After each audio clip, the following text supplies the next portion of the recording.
sākuma bija amatieru čempionāts.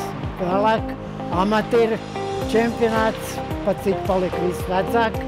Tad sākās veterānu čempionāts, kurš šogad, acīm redzot, kaut kā 12. gadu. No sākuma plus 35, pēc tam plus 40, pēc tam plus 50 un 55 tagad. Šīs grupās tagad viss ir bez šaubām salīdzinot tā 35 gadu, pieaudzinājuši sev vēl 10-15 gadus. Nu, tāda arī atšķirība. Cilvēks vecāks paliks lēnāks. Maiņu! Cilvēks palika vecāks, mazāk skrien, domā tikpatās daudz. Rokas arī palikuši drusciņi lēnāk, saka, viss tā spēle drusciņi lēnāk iet. Veterāni ir veterāni.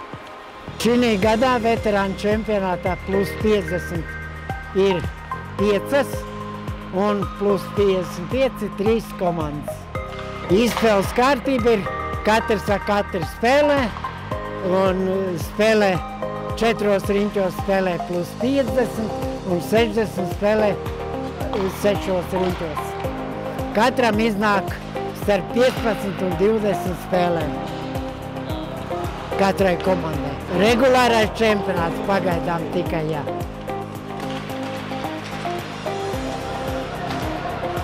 Tā, kungi, jātais maiņa. Maiņu!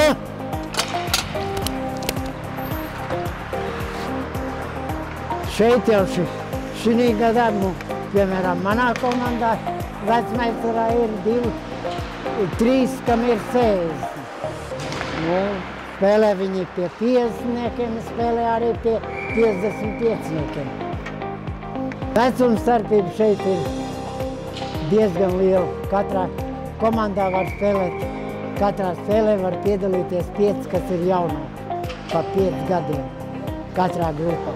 Tātad tur, kur ir 50, var spēlēt katrā spēlē 5, 45 gadnieki, ja 55 grupā var spēlēt. Tur gan ir 3 var spēlēt tikai 50 gadnieki. Nu, tas ir vienīgais. Nu, manā komandā, piemēram, nav tāda jauno.